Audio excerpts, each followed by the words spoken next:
Good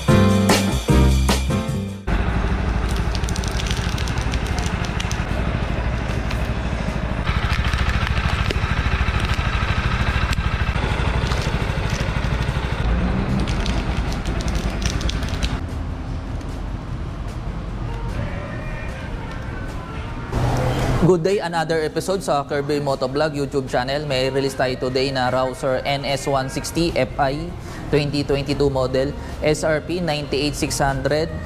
Pinakamababang down payment ito, 9,900.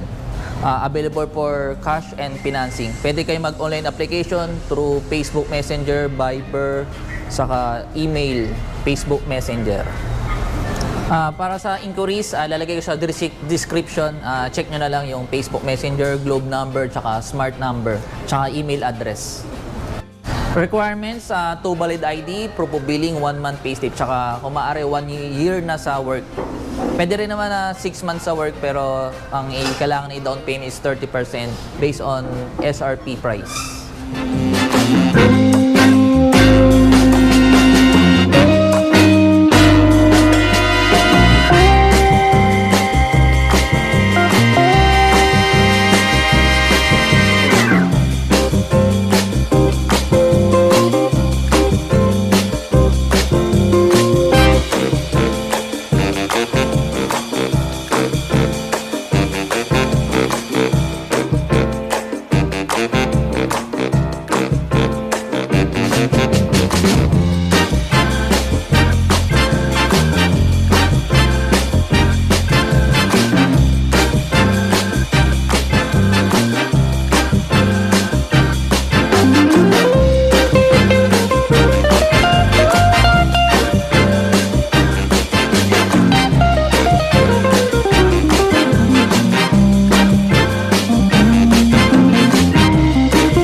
Ito sir, dalawang susi ito sir, original. Pagbukas ng upuan dito sir, pihit lang.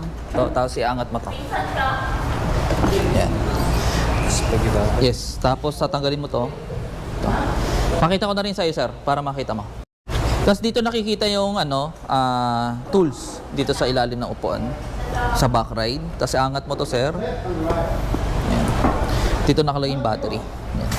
Pagbalik ng battery, kulari, lininisin mo o tinanggal mo, dapat yung positive nandito. Huwag mo didikit dito, ha? Ito po yung tamang proper. Tapos pagbalik, ito sir, shoot mo dito. Pagbukas ng tangke sir, ito. Premium gas sir. Yan. Ayos. Dagdag ka lang sir ha. 1 liter lang yung libre. Pag start sir, hintayin mo muna mataas yung load bago mo i-start. Tapos ito, wala tong power pag nasa taas. Dapat ibaba mo siya. 1 click. Try natin yung mga signal light. Ito sir. Gumagana naman sir. Right side. Yan. Lagi nakabukas yung ilaw. High and low. Yan. Passing. Gumagana naman. Hindi. Yan. Naka-high kasi kanina eh. Sa likod naman sir, signal light. Yan. Left side. Yan. Yan sir. Try natin. Rear brake. Preno sa unahan. Yan. Gumagana naman po. Signal light. Left side. Right side. Yan. Tapos busina. Transmission sir. Try natin. 1 down, 4 up siya. Ito. 1 2 3, 4, 5. Hanggang 5 lang, 5 speed lang sir. Pagbabalik mo, down, yan, down lang. Pag galing kang segunda, pwede kang mag-neutral. Or pag galing kang first gear, half lang din. Half lang sa pataas. Tapos, oil cooled to sir. Hindi siya nalagyan ng radiator na coolant. Yan. Less maintenance. Tapos dito sir nakikita yung oil capacity, yan. O yung gaano kadumi o kalinis pa, yan. Tapos may kickstart pa rin to. Tapos siyempre hindi ABS, non-ABS to sir. Yan, disc brake siya. Size ng gulong sir, 90 by 90. Yung mags po niya 17 inches, tubeless. Tapos sa likod, gulong sa likod 17 inches. Ang size naman is 120 by 80. Tapos disc brake din po yung likod. Tapos may center stand to, tapos side stand. Brake fluid nandito po sa likod. Rear shock yan. Tapos ito yung angkasan sa back ride. Sa plate naman sir yan, hindi siya LED yan.